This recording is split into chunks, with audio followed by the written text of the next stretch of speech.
안녕하세요. 하트앤서울 복음방송 주안의 하나 4부 시작합니다.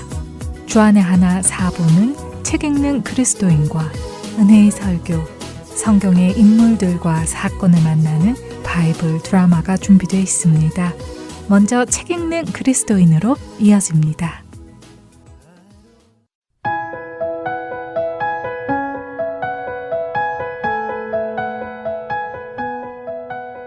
애청자 여러분 안녕하세요. 성도들에게 추천해 드릴 만한 신앙서적을 읽고 성도의 삶 속에서 생각해 볼 주제를 나누는 시간, 책 읽는 그리스도인 진행의 김명아입니다. 지난 9주 동안 존 파이퍼 목사님께서 쓰신 삶을 낭비하지 마라 라는 책을 주제로 이야기를 나누어 왔습니다. 오늘 마지막 순서인데요. 어릴 적에 너는 꿈이 뭐니? 장래희망이 뭐야? 하는 질문을 많이 주고받습니다. 여러분들도 그러셨죠? 그때 여러분의 대답은 무엇이었나요? 저는 나이팅게일과 같은 간호사가 되어서 아픈 사람들을 치료해주고 싶어요. 용감한 소방관이 되어서 어려운 사람을 도와주고 싶어요. 저는 훌륭한 발명품을 만드는 과학자가 될 거예요. 그래서 세상을 편하게 만들고 싶어요. 멋진 장군이 되어서 나라를 지키겠습니다. 어려서는 많은 아이들이 누군가를 돕고 세상을 더 나은 곳으로 만들고 싶어하는 꿈들을 꾸었던 것 같습니다. 그런데 나이가 들어가며 그 꿈은 조금씩 달라지는 것을 보지요. 점점 더 현실적이 된다고나 할까요? 좋은 대학 가는 게 꿈이에요. 조건 좋은 직장에 취직하고 싶어요. 내 명의로 된 집을 갖고 싶어요. 경제적 여유를 누리며 일찍 은퇴해서 방방곡곡 여행 다니는 게 제 소원이지요. 사람들은 나이를 먹어가며 점점 더 현실적이고 개인적인 소망을 꿈꾸게 됩니다. 어떻게 하면 더 편하고 더 즐겁고 더 풍요롭게 살 수 있을지를 고민하며 그것을 인생의 목표로 삼고 살아가는 경우가 많죠. 물론 누구나 안락하고 평안한 삶을 살기를 바랍니다. 하지만 성도된 우리는 그것이 인생의 최종 목적이 되어서는 안 됩니다. 왜냐하면 그것은 우리를 부르신 하나님의 목적이 아니기 때문이죠. 하나님께서 우리를 부르신 목적은 훨씬 크고 영원한 것이기 때문입니다. 우리가 꿈꿔야 하는 것이 무엇인지에 대해 존 파이퍼 목사님께서는 책에서 이렇게 말씀하십니다. 그리스도께서는 자신의 이름을 위해 기뻐하는 무수한 사람들을 세계 모든 민족 가운데서 모으기 위해 오셔서 죽으시고 부활하셨다. 이것이 모든 그리스도인이 꾸어야 하는 꿈이다. 모든 민족과 족속과 방언에서 사람들이 와서 그리스도를 예배하며 그분을 만물보다 높일 것이다. 이것이 세상 역사를 향한 하나님의 계획이다 라고요.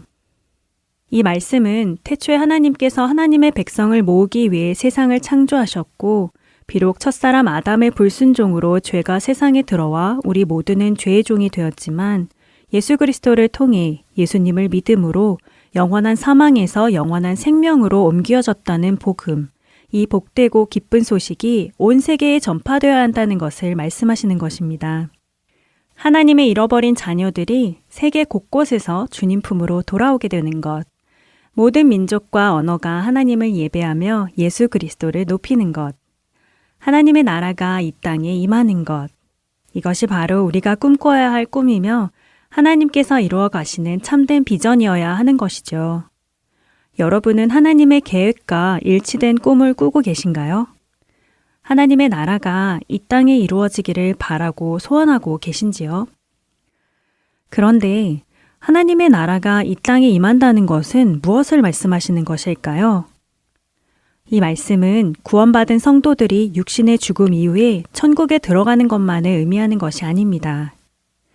우리가 살고 있는 지금 이곳에서 하나님의 주권과 통치가 각 개인의 삶과 세상에 실현되는 것을 의미합니다. 마치 왕이 다스리는 나라처럼 우리의 영원한 왕 되신 하나님의 다스림을 경험하며 모든 영역에서 하나님의 뜻이 이루어져 가는 것을 의미하죠. 나는 구원받았으니 됐어. 나의 사랑하는 가족과 친구가 예수님을 영접했으니 그것으로 충분해. 여기에서 멈추지 말아야 합니다. 내가 속한 공동체, 도시, 나라를 넘어 심지어 내가 가본 적도 잘 알지도 못하는 나라와 그곳에 있는 사람들에게까지 예수 그리스도의 복음이 전파되기를 소망해야 합니다. 바로 그런 사람들로 인해 오늘의 여러분과 저도 예수님을 만난 것이 아닌가요? 한 영혼이라도 예수님을 통해 하나님 앞으로 돌아오게 하는 것. 그것이 아버지의 마음이고 하나님 나라의 백성으로서 우리가 품어야 할 마음입니다. 그런데 세계 복음화의 꿈을 위해 우리가 지금 당장 선교지로 떠나야만 하는 것일까요? 물론 어떤 사람들은 그렇게 부름받을 수도 있습니다. 하지만 꼭 모든 사람이 어떤 오지의 선교지로 가야만 하는 것은 아닙니다. 먼저 우리가 알 것은 우리에게 주어진 장소, 우리가 마주하는 삶의 그 자리가 바로 선교지라는 것입니다.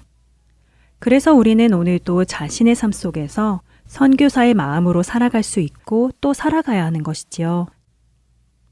운전 중에 다른 차가 갑자기 끼어들었을 때 전에는 험한 말을 하며 크락션을 울렸다면 이제는 마음을 다스리며 나를 보지 못했나? 급한 일이 있었나 보다 하고 넘기고 더 나아가 저 사람도 저도 사고 나지 않고 무사히 목적지에 도착할 수 있도록 보호해 주세요 라고 기도하는 모습.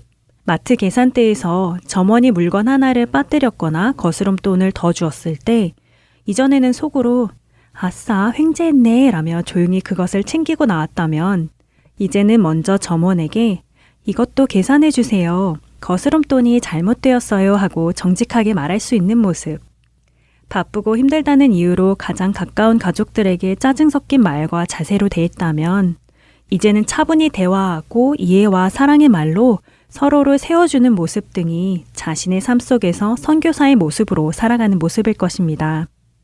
꼭 멀리 선교지로 나가 그곳의 사람들에게 친절을 베풀고 섬기는 것이 아니라 말입니다. 하나님이 나를 통치하시기에 하나님의 나라가 내 안에 임했고 그렇게 나는 더 이상 옛사람이 아니라 하나님 나라의 백성답게 말과 행동, 일상 속 작은 선택들에서부터 해나가며 하나님 나라를 세상에 드러낼 수 있습니다. 이렇게 자신의 삶의 터전에서 선교사적 삶을 살기 시작하고 또한 실제적으로 먼 선교지에서 선교하고 있는 선교사들을 위해 함께 동역하는 것도 잊지 말아야 할 것입니다. 시간을 정해 이름도 잘 모르는 나라, 핍박받는 교회와 선교사님들을 위해 기도해 보시기 바랍니다. 기도는 눈에 보이지는 않지만 매우 강력한 후원입니다. 또한 선교에 필요한 물질로도 함께 할 수 있습니다. 선교지에서는 항상 재정적 지원이 필요합니다. 일주일에 한 번 커피값을 아껴 선교헌금으로 드리는 것도 하나님 나라에 씨앗을 심는 일입니다. 그리고 언젠가 누군가는 가야 하고 누군가는 보내야 하죠. 하나님께서 부르실 때 그 부르심에 순종할 수 있도록 준비하시기 바랍니다. 존 파이퍼 목사님께서는 며칠간 성경과 노트를 들고 일상을 잠시 벗어나 기도하며 자신에게 묻는 시간을 가져보라. 내 삶에서 시간과 장소, 재능과 자원이 열방을 기뻐하게 하려는 하나님의 큰 목적과 어떻게 연결될 수 있는지를 고민하라고 말씀하십니다. 하나님께서 여러분에게 보여주시는 길이 무엇인지 기도하며 묻고 고민하는 삶. 하나님 나라를 꿈꾸며 주님의 말씀에 순종하며 사는 삶은 낭비된 삶이 아닙니다. 하나님의 나라가 이 땅 가운데 임하는 꿈, 모든 민족과 족속과 방언이 예수 그리스도를 예배하게 되는 꿈을 저와 애청자 여러분들이 한마음으로 꿈꾸게 되길 소망합니다. 그리고 그렇게 낭비하지 않는 삶을 살아내어 주님을 만나는 날에 잘하였다, 착하고 충성된 종아라는 칭찬을 들으며 주님의 즐거움에 참여하는 우리 모두가 되기를 소망합니다. 책 읽는 그리스도인 마칩니다.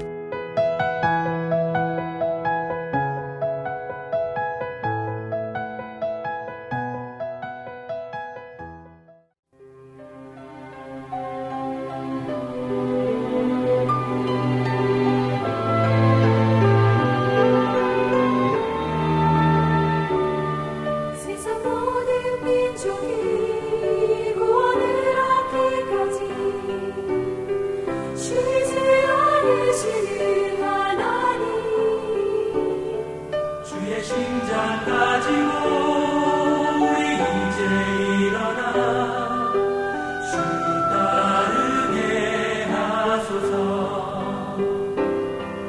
세상 모든 육체가 주의 영광 보도록 우릴 부르신 하나님 주의 손과 발 되어 세상을 치유하며 주 섬기게 하소서.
은혜의 설교로 이어집니다.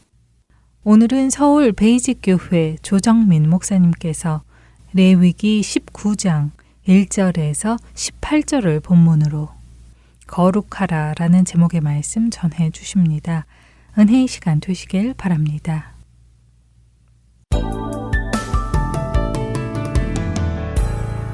신앙인에게는 뭐가 제일 가장 중요합니까? 신앙인에게 가장 중요한 것, 첫 번째, 하나님. 내가 아니에요. 신앙인에게 가장 중요한 것은 하나님입니다. 두 번째 중요한 것은 뭐죠? 하나님의 나라입니다. 내 나라가 아닙니다. 세상 나라가 아니에요. 신앙인에게 그 다음 중요한 건 무엇입니까? 하나님과 하나님 나라 다음으로 중요한 게 뭘까요? 하나님의 뜻입니다. 예수님께서 이 땅에 오셔서 제자들에게 기도를 새로 가르치면서 이 우선순위를 바로 가르쳐 주셨습니다. 그 주기도문이에요. 주기도문에서 상반절 그 앞부분만 저희들이 같이 암송해 볼까요? 하늘에 계신 우리 아버지여, 이름이 거룩히 여김을 받으시오며 나라가 임하옵시며 뜻이 하늘에서 이루어진 것 같이 땅에서도 이루어지이다. 아멘 하십니까? 예. 우리가 구해야 될 것, 마땅히 기도해야 할 것. 첫 번째는 하나님의 이름이 거룩히 여김을 받도록 기도하라는 것입니다. 두 번째는 하나님의 나라가 이 땅 가운데 임하게 해달라는 것이고, 그리고 이어서 아버지의 뜻, 하나님의 뜻, 내 뜻이 아니라 그분의 뜻이 이 땅 가운데 이루어지도록 기도하자는 것이죠. 신앙의 우선순위가 이토록 분명하게 정리된 것이 어디 있습니까? 근데 우리 신앙인들이 어떻게 해서 이 기준이 흐트러질 수가 있고, 특별히 하나님의 뜻에 대한 오해가 그렇게 많을 수 있습니까? 하나님의 뜻은 하나님의 사실 말씀 가운데 다 있거든요. 이단이란 무엇입니까? 그 하나님의 뜻을 왜곡시키거나 변질시킨 거예요. 그래서 우리가 이 성경으로 돌아가지 않으면, 성경 속에서 하나님의 뜻을 분별하지 않으면 우리는 사람의 뜻인지 하나님의 뜻인지 분별하기 어렵습니다. 우리가 다시 말씀 가운데서 정말 하나님의 뜻은 무엇을 말씀하시는지, 우리가 추구하는 것이 아니라 하나님의 뜻을 이 땅 가운데 이루어지도록 우리가 기도하고 그렇게 우리 신앙의 여정을 주님께 올려드릴 때 뭐가 하나님의 뜻이냐는 것이죠. 앞으로 몇 번 말씀을 통해서 하나님의 뜻, 분명한 하나님의 뜻을 저와 여러분이 발견할 수 있게 되기를 바랍니다. 헷갈리지 말아야 돼요. 다들 하나님의 뜻이라고 말합니다. 다들 교회라고 얘기해요.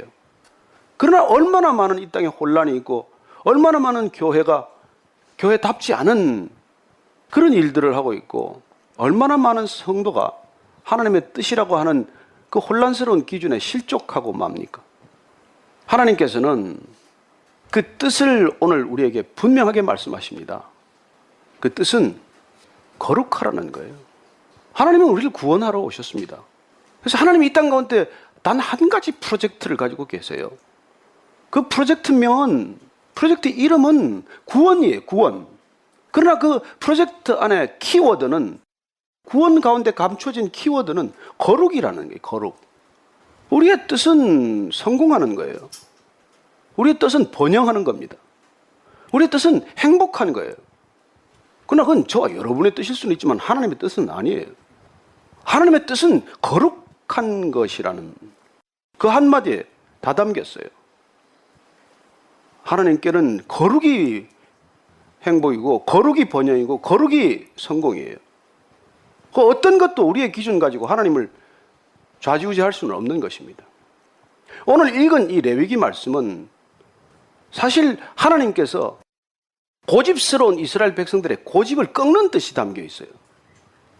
애굽 땅에서 노예로 살아가면서 아주 나쁜 버릇이 몸에 골고루 배어서 그 몸에 배인 나쁜 버릇을 뽑아내기 위해서 하나님께서 친히 말씀하신 하나님의 백성 만들기의 기준에 관한 얘기입니다. 어떻게 이 백성들을 하나님의 백성으로 만들 것인가? 그 얘기가 오늘 우리가 읽은 본문의 내용이에요. 먼저 다시 한번 이 백성들이 이 말씀을 듣기 전에 애굽 땅에서 나와서 모세를 통해 시내산에서 주신 말씀을 한 번 더 확인할 필요가 있습니다. 우리 출애굽기 말씀 한번 다시 볼까요? 출애굽기 19장 말씀 보겠습니다. 구약의 110종 말씀이죠. 찾으신 분들은 같이 읽겠습니다. 19장 5절 6절 말씀 4절부터 읽을까요? 시작. 내가 애굽 사람에게 어떻게 행하였음과 내가 어떻게 독수리 날개로 너희를 업어 내게로 인도하였음을 너희가 보았느니라. 세계가 다 내게 속하였나니 너희가 내 말을 잘 듣고 내 언약을 지키면 너희는 모든 민족 중에서 내 소유가 되겠고 너희가 내게 대하여 제사장 나라가 되며 거룩한 백성이 되리라. 너는 이 말을 이스라엘 자손에게 전할지니라. 예, 모세를 통해서 말씀하신 하나님의 뜻, 이스라엘 백성들에게 공포하신 하나님의 뜻은 이스라엘 백성들을 제사장 나라가 되게 하고 거룩한 백성으로 만드시겠다는 것입니다.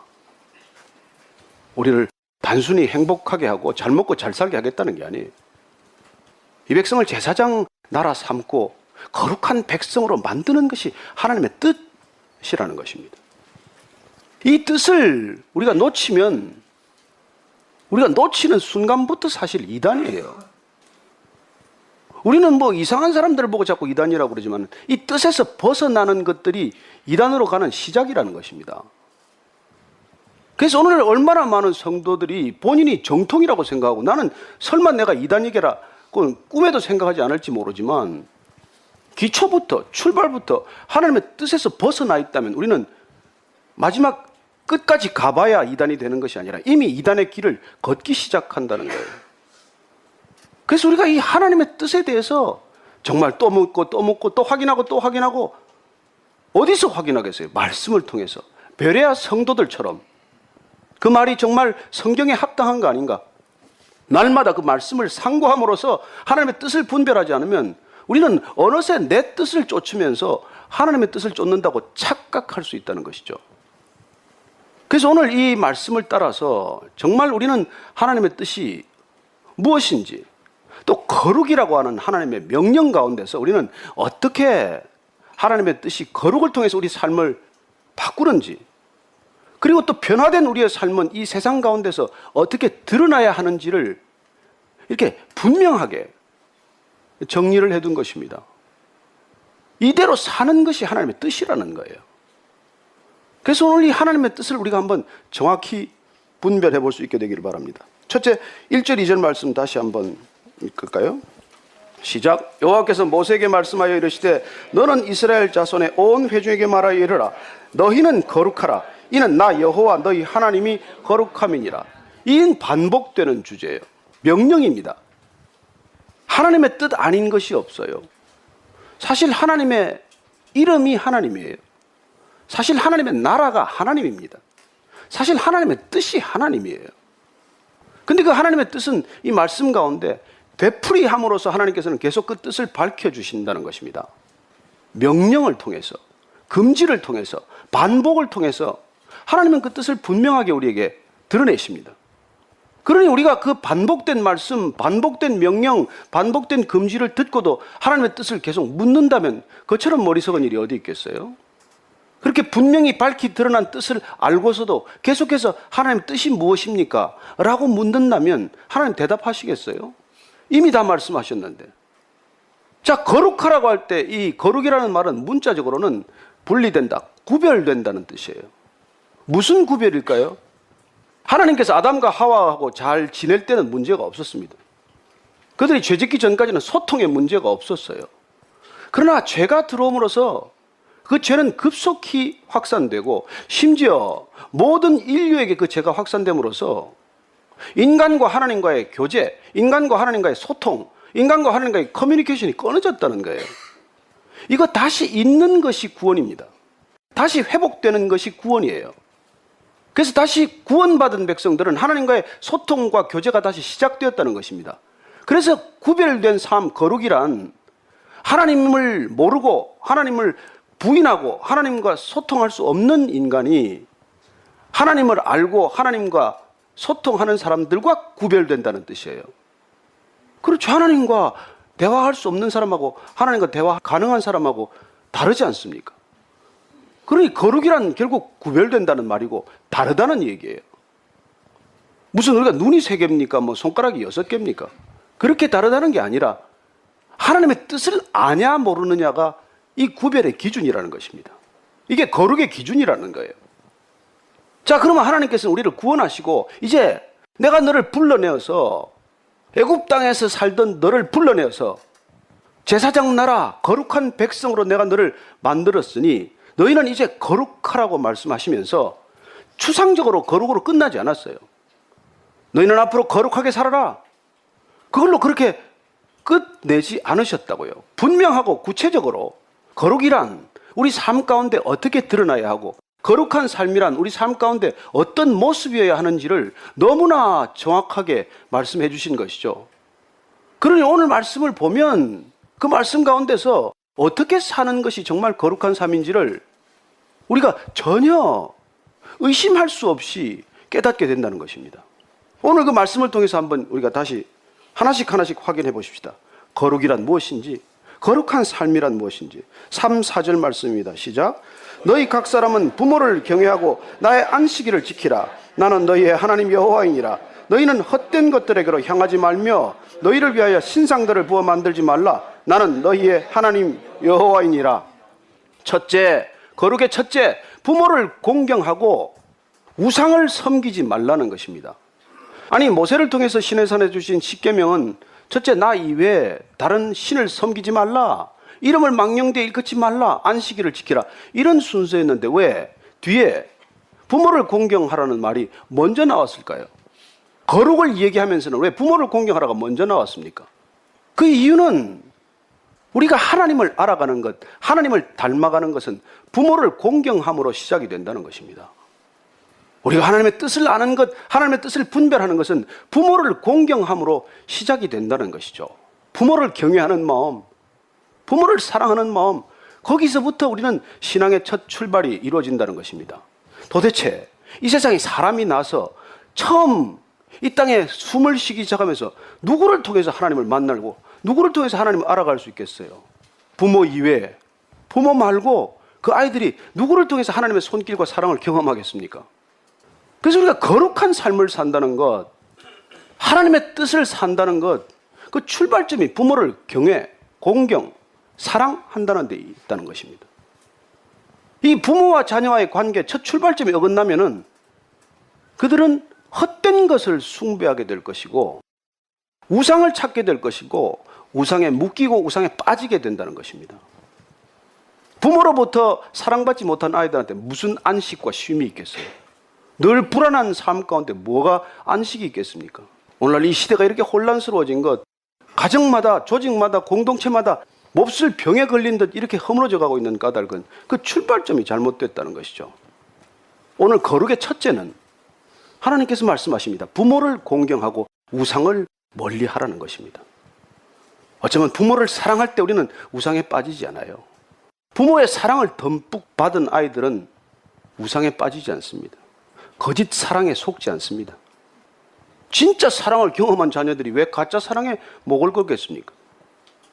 우리 이 시대는 음란을 사랑으로 여기는 시대가 되었어요. 다 가짜죠. 중독에 다 물들었어요. 다 가짜지요.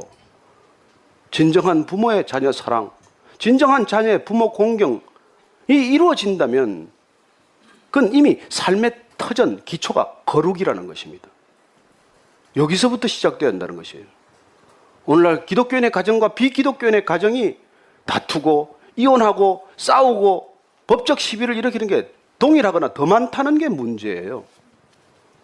그러면서 우리가 무슨 거룩을 추구할 수 있겠느냐고 하나님은 반문하시는 것입니다. 하나님 말씀하시는 거룩 첫 번째는 부모를 공경하고 우상을 배격하라는 것입니다. 너무나 밀접히 관련되어 있기 때문에 이걸 하나님께서 같이 말씀하는 것이죠. 두 번째는 무엇입니까? 거룩의 두 번째 삶. 5절부터 8절까지 읽습니다. 시작. 너희는 화목제물을 여호와께 드릴 때 기쁘게 받으시도록 드리고 그 제물은 드리는 날과 이튿날에 먹고 셋째 날까지 남았거든 불사르라. 셋째 날에 조금이라도 먹으면 가증한 것이 되어 기쁘게 받으심이 되지 못하고 그것을 먹는 자는 여호와의 성물을 더럽힘으로 말미암아 죄를 담당하리니 그가 그의 백성 중에서 끊어지리라. 예, 거룩한 삶의 첫 번째는 부모를 공경하고 우상을 섬기지 말라는 것이지만 두 번째는 화목 공동체를 이루라는 것입니다. 오늘 화목제에 관한 얘기를 하고 제물 얘기를 하세요. 아시는 대로 이스라엘의 제사는 5가지입니다. 번제, 소제, 화목제, 속제제, 속건제가 있지만 왜 화목제물 얘기를 하실까요? 화목제물만이 제사장이 아니라 모든 성도가 함께 나누어 먹을 수 있기 때문이에요. 그 제물은 같이 먹을 수 있기 때문입니다. 화목제물로 드려지는 소 한 마리 예를 들어볼까요? 소 한 마리, 큰 소 한 마리 잡으면 한 1,500근 안팎의 고기가 나와요. 그건 첫날과 제사 드리는 첫날과 그 다음날 다 나누어 먹어야 됩니다. 사흘째 먹으면 그건 무효예요. 화목의 효력이 없다는 것입니다. 자, 소를 한 마리 잡았다고 칩시다. 1,500근이 나와서 보통 양입니까? 가족들 다 불렀어요. 가족 아무리 불러도 몇 명이나 되겠어요? 야곱이 다 불러도 한 70명밖에 안 될 터인데 우리가 불러봐야 몇 명 되겠어요? 사돈의 8천 친척까지 다 불러도 다 못 먹습니다. 좋아하는 사람, 친한 사람, 가까운 사람 불러도 다 못 먹어요. 그럼 누구를 불러야 돼요? 꼴 보기 싫은 사람 불러야 되죠. 눈도 마주치고 싶지 않았던 사람 불러야 되죠. 평소에 다시는 안 보겠다고 결심한 사람도 불러야 돼요. 그래야 그날 먹든지 그 다음 다 먹어 치울 수가 있으니까. 자, 화목제물이란 무엇입니까? 공동체성을 회복하기 위한 하나님의 선물이라는 것입니다. 우리는 그걸 하나님께 드렸다고 말하지만 하나님께서는 그걸 우리가 나누어 먹게 하고, 내가 좋거나 싫거나 누구를 가리지 않고 모든 공동체가 그 정말 식탁에 참여하도록 하고 잔치에 참여하도록 함으로써 무너진 공동체, 균열이 간 공동체를 회복하고자 하는 하나님의 뜻, 그게 거룩한 삶이라는 거예요. 세 번째 보십시다. 9절 10절 말씀입니다. 시작. 너희가 너의 땅에서 곡식을 거둘 때 너는 반 모퉁이까지 다 거두지 말며 내 떨어진 이삭도 줍지 말며 내 포도원의 열매를 다 따지 말며 내 포도원에서 떨어진 열매도 줍지 말고 가난한 사람과 거류민을 위하여 버려두라. 나는 너희의 하나님 여호와이니라. 아멘. 거룩한 삶이란 무엇입니까? 부모를 공경하고 우상을 배격하는 것. 두 번째로 가정이나 교회 공동체가 하나 되는 것. 세 번째는 이 약자를 배려하는 삶이라는 것입니다. 밭을 추수할 때 깡그리 깨끗하게 추수를 하지 말라는 거예요. 내 모퉁이에 있는 건 조금 내버려 두라는 것입니다. 포도를 수확을 하는데 포도를 다 따지 말고 좀 가지에 듬성듬성 남겨두라는 거예요. 옛날 우리 선조들도 그러지 않았습니까? 감나무에 감을 다 따지 않고 그 홍시가 그 되도록 내버려 두는 것은 까마귀가 와서 먹든지 누가 이웃 사람이 지나가다가 그걸 먹든지 그렇게 먹으라는 배려. 특별히 그 이 이스라엘 땅에 고아들과 과부들 그리고 나그네들 이런 약자들을 배려하라는 거예요. 오늘날 자본주의는 이런 배려심이 없습니다.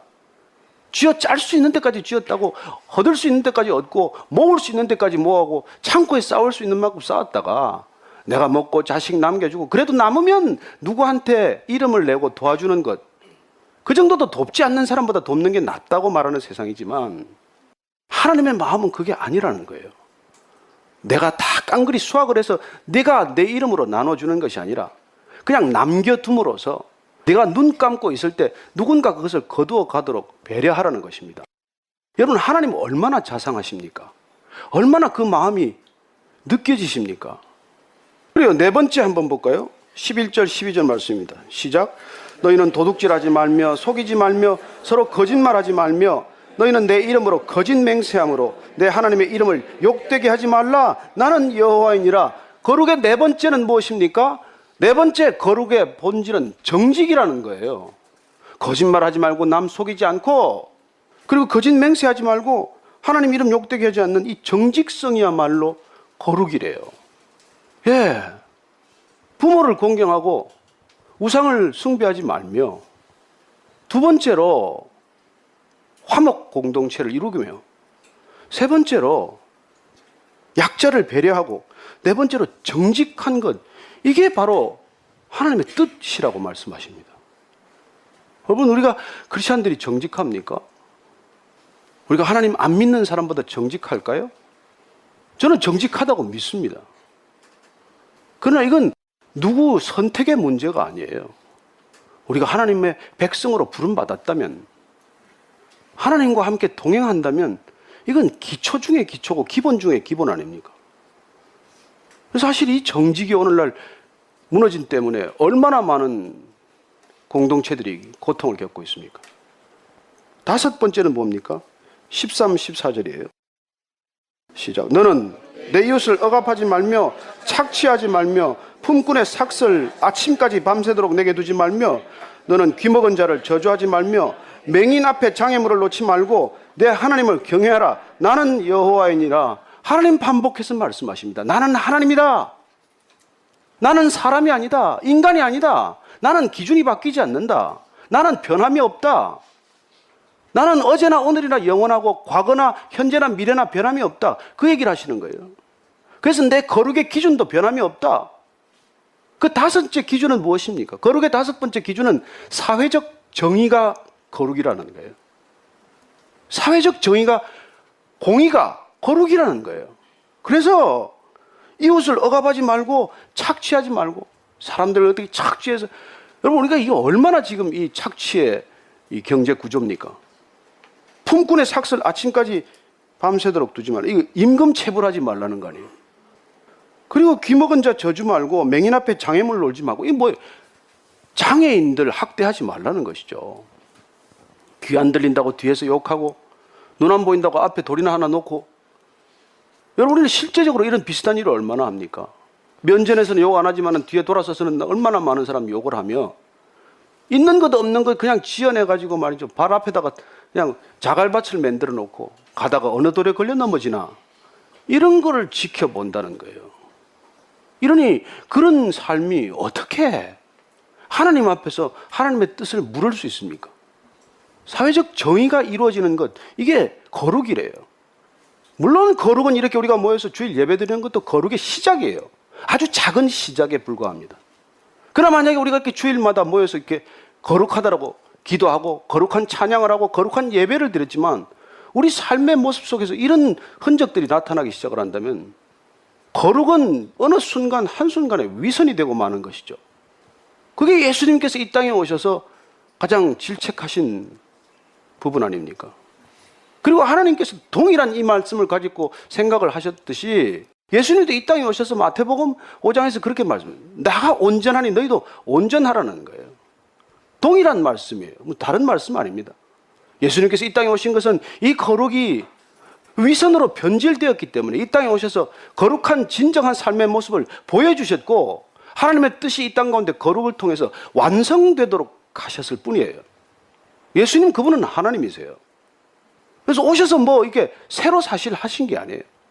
이렇게 구약시대 때 말씀하셨던 것, 이스라엘 백성들과 처음 관계를 시작하면서 어떤 것이 하나님의 뜻인지를 가르쳐 주시면서 거룩하라고 명령하시면서 말씀하셨던 걸 예수님께서 동일하게 그걸 말씀하시게 되는 것을 보게 됩니다.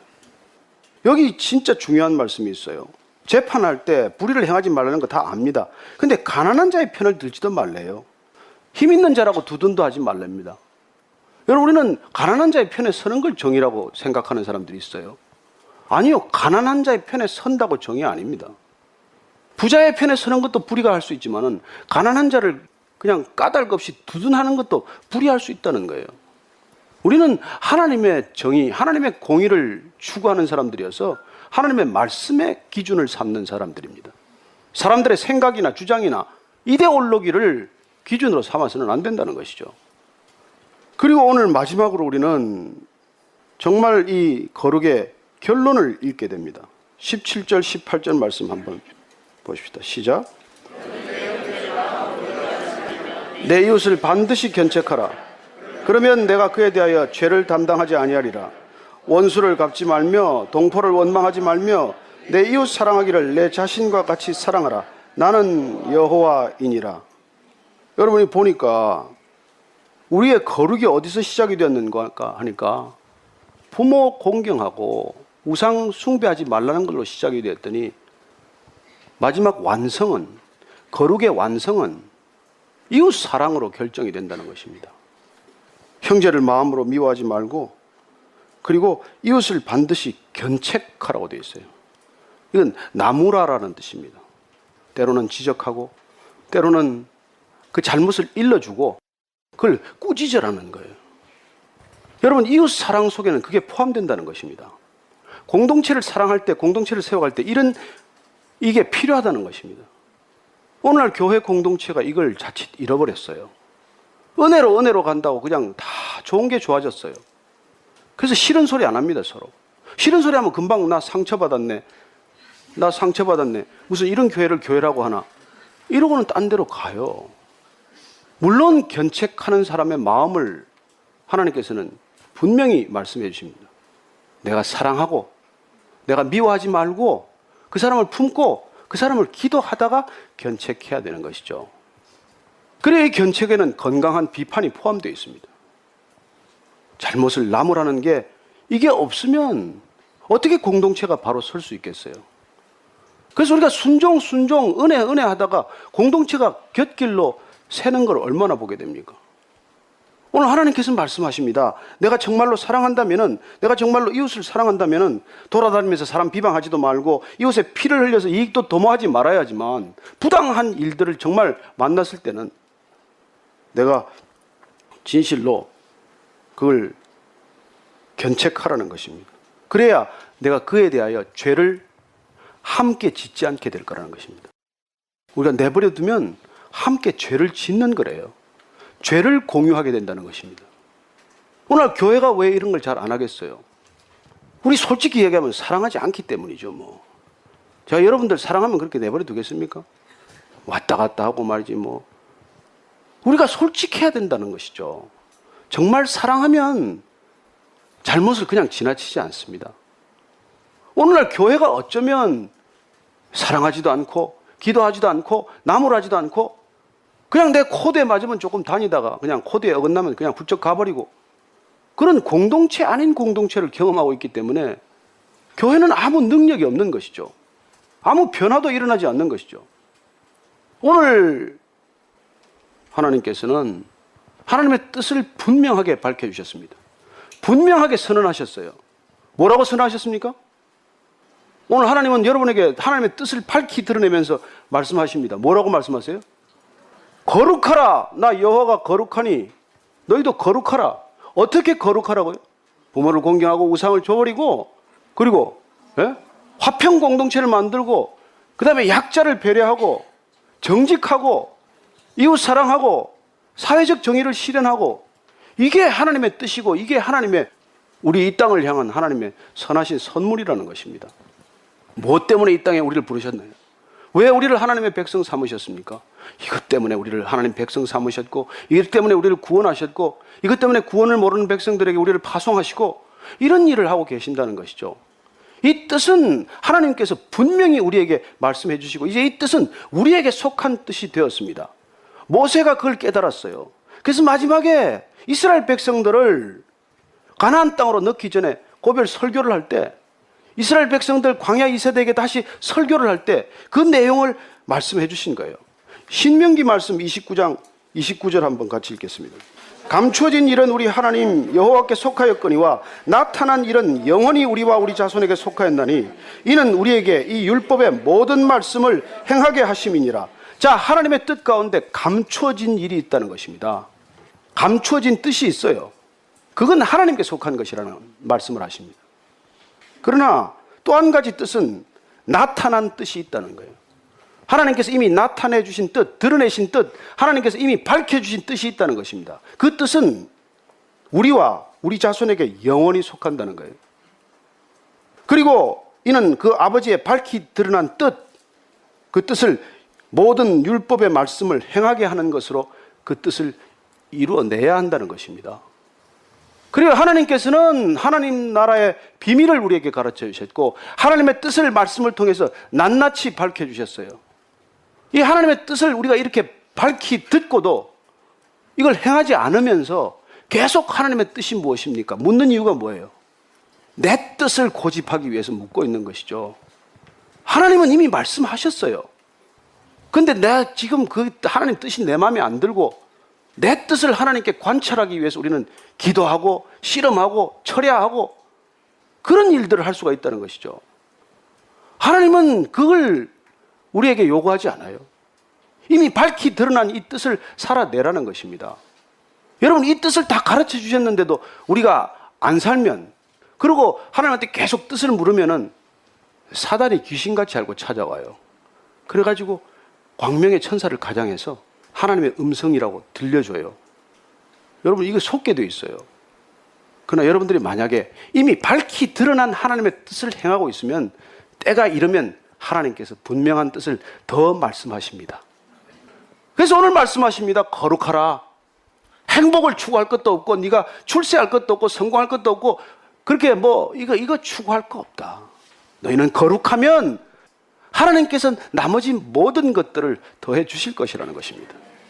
그래서 우리가 한 주간의 삶을 살 때 이 말씀을 기억하고, 나는 정말 이 하나님께서 거룩하라고 한 삶의 구체적인 영역에서 어떻게 나는 거룩을 살아내야 할 것인가, 어떻게 거룩을 드러내야 할 것인가, 어떻게 거룩을 통해서 하나님의 뜻을 이 땅 가운데 이루어드려야 할 것인가, 이걸 고민하는 것, 이게 우리 신앙의 전부라는 것입니다.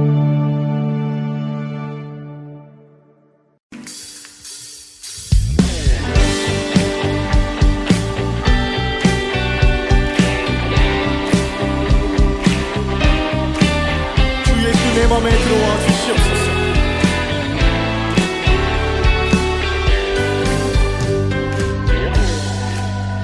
주 예수 내 맘에 들어와 계시는 변하여 새 사람 되고 내가 늘 바라던 참빛을 찾음도 주 예수 내 맘에 오심 주 예수 내 맘에 들어와 계시는 망령된 행실을 끊고 머리털보다도 더 많던 내 죄가 눈보다 더 희어졌네 주 예수 내 맘에 오심 주 예수 내 맘에 오심 물밀듯 내 맘에 기쁨이 넘치는 주 예수 내 맘에 오심 내 맘의 소망은 내 맘의 소망을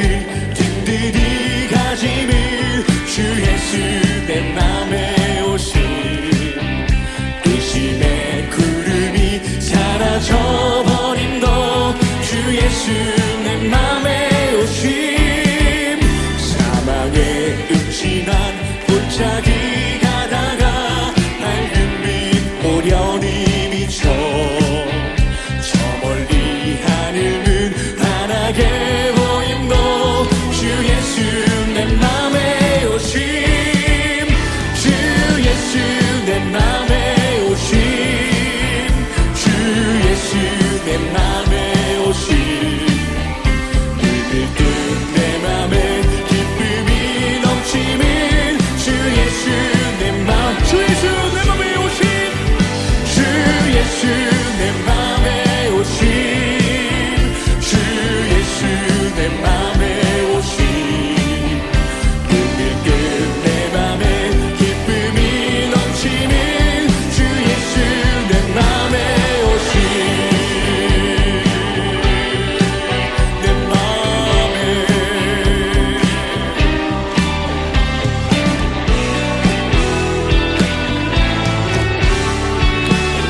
내가 저 천성에 올라가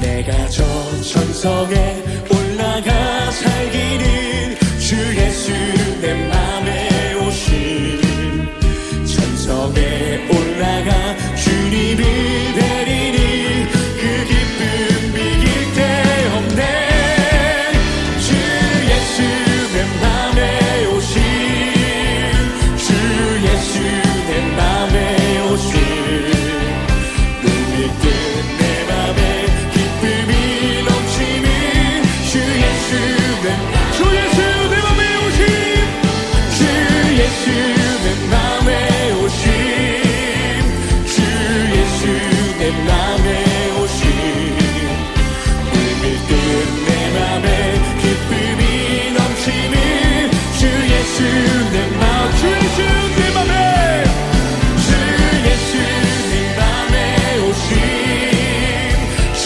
예수 내 맘에 오심 물밀듯 내 맘에 기쁨이 넘치는 주 예수 내 맘에 오심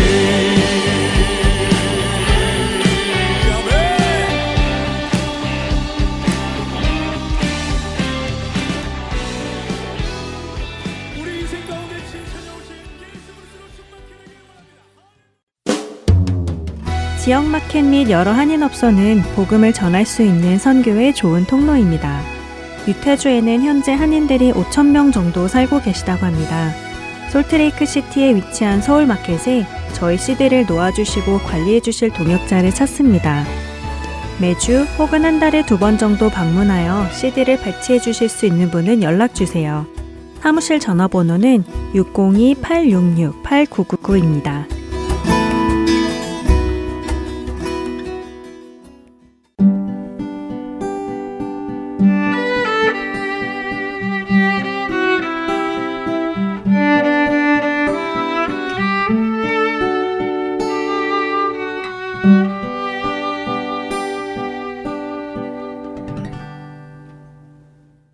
성경 속의 인물들과 사건을 만나는 바이블 드라마로 이어집니다.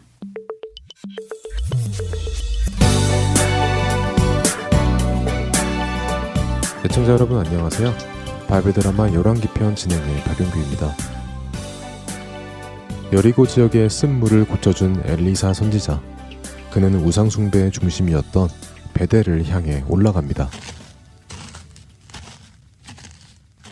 엘리사 선지자가 베델 지역에 들어서자 한 무리의 청년들이 나타났지요. 야, 저기 좀 봐봐. 저기 저 사람 엘리사 아니야? 오, 맞네 맞아. 지난번 바람에 휩쓸려 어디론가 날아가 버린 그 엘리야의 뒤를 이어서 하나님을 섬긴다는 그 엘리사가 맞군 그래. 에이고, 저 멍청하고 순진한 인간들. 우리 바알님이 얼마나 우리를 풍족하게 돌봐주시는데 아직도 저 광야에서 섬기던 하나님을 섬기라고 헛소리를 하고 다니는지 참. 베델 지역은 하나님을 무시하고 바알을 섬기는 사람들이 많았습니다. 지나가는 엘리사를 본 청년들도 그렇게 바알을 섬기는 청년들이었죠. 이들은 엘리사를 보고 놀리기 시작했습니다. 아이, 대머리 양반. 아이고, 눈부셔라. 머리카락이 없으면 모자라도 쓰던지 하고 다니시오. 이스라엘 남성으로 머리털이 없다는 것은 부끄러운 것 아니요. 그렇고 말고 저 사람은 부끄러운 줄도 모르고 그냥 대머리로 다니는구만. 참네. 아이, 대머리 양반. 우리 동네는 여호와 신이 필요 없으니 온 길을 그냥 돌아가시겠나. 그래. 얼마 전 바람의 나라가 없어진 당신의 그 선생처럼 되기 전에 어서 썩 꺼지시게. 이곳은 당신 같은 대머리는 필요 없네 그려.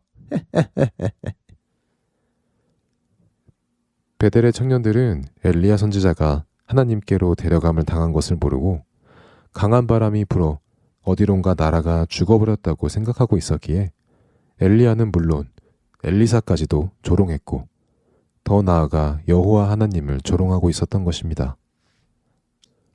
이것들 보게나. 자네들은 하나님의 택하심을 받은 아브라함 할아버지의 자손들이 아닌가. 어찌하여 우리의 그 여호와 하나님을 버리고 이렇게 이방의 헛된 바알을 섬기고 있는가. 그리하고도 부끄러운지 모르고 이렇게 엘리야 선지자를 모독하고 또 하나님의 말씀을 전하는 나도 조롱하는 것인가. 아이고, 참 무식한 작자를 봤나. 이것 보시오. 이곳 가나안 지역은 이미 바알 신님이 관장하고 계셨고 바알 신님의 지역인 것을 모르시오.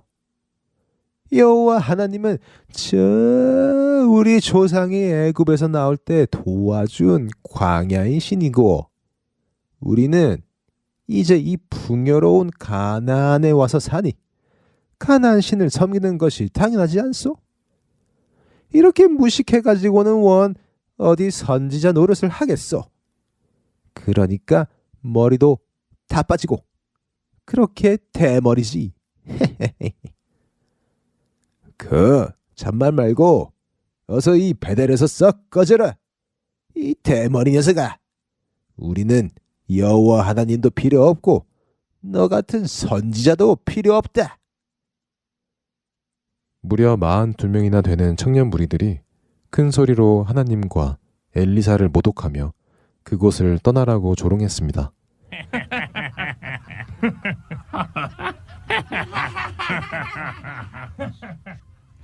자네들 해도 너무하는군. 거룩하신 만왕의 왕이시고 온 우주를 창조하신 유일하신 하나님을 그처럼 모독하다니. 하나님께서 자네들을 심판하실 것일세. 바로 그때였습니다. 그들이 대화하던 그 숲풀 속에서 커다란 암곰 2마리가 나왔습니다. 숲속에서 나타난 커다란 암곰 2마리는 하나님을 모독하고 엘리사를 조롱하던 청년들을 순식간에 공격하기 시작했습니다.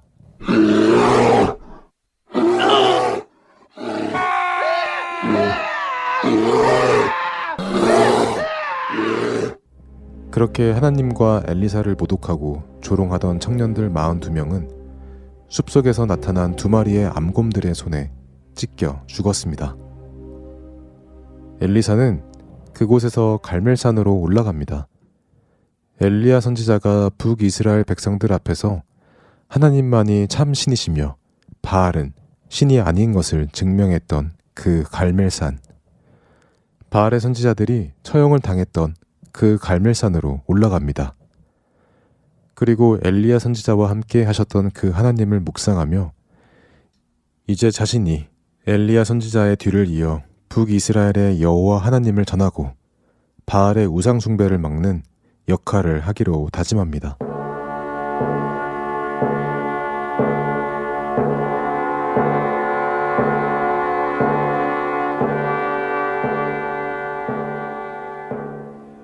여호와 하나님, 제가 여기 있사오니 저를 보내시옵소서. 제가 이 백성들에게 가서 여호와 하나님의 말씀을 전하겠나이다. 엘리사 선지자는 갈멜산에서 다시 북이스라엘의 수도 사마리아로 내려옵니다. 바이블 드라마 열왕기편, 다음 시간에 찾아뵙겠습니다. 안녕히 계세요.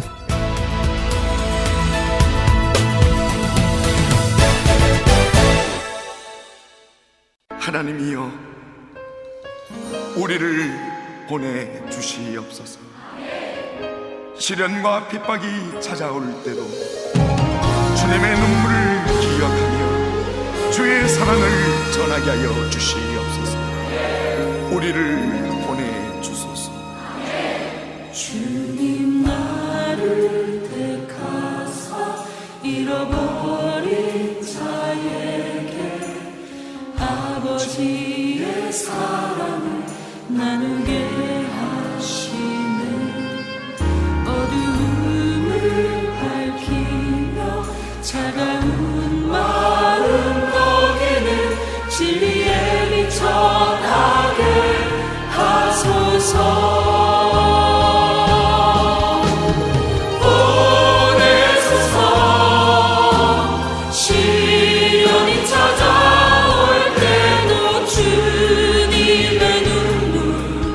기억하게 하소서. 보내소서. 주께서 가신 길을 나도 걸어가게 하소서.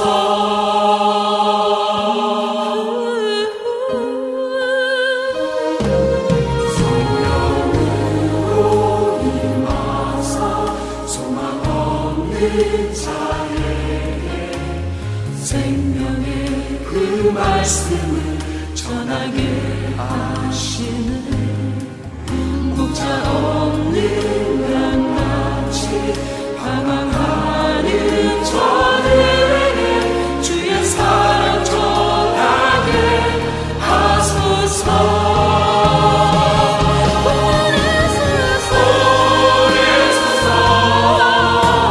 시련이 찾아올 때도 주님의 눈물 기억하게 하소서. 보내소서.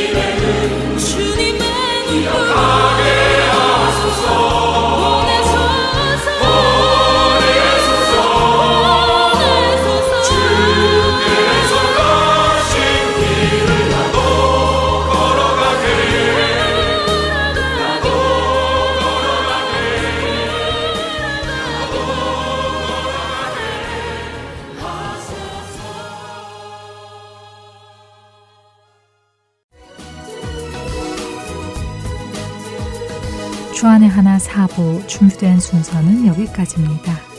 우리의 참 소망이시며 사랑이신 예수님만을 바라보며 주님 안에만 거하는 우리 모두가 되길 소원합니다. 안녕히 계세요. 고맙습니다.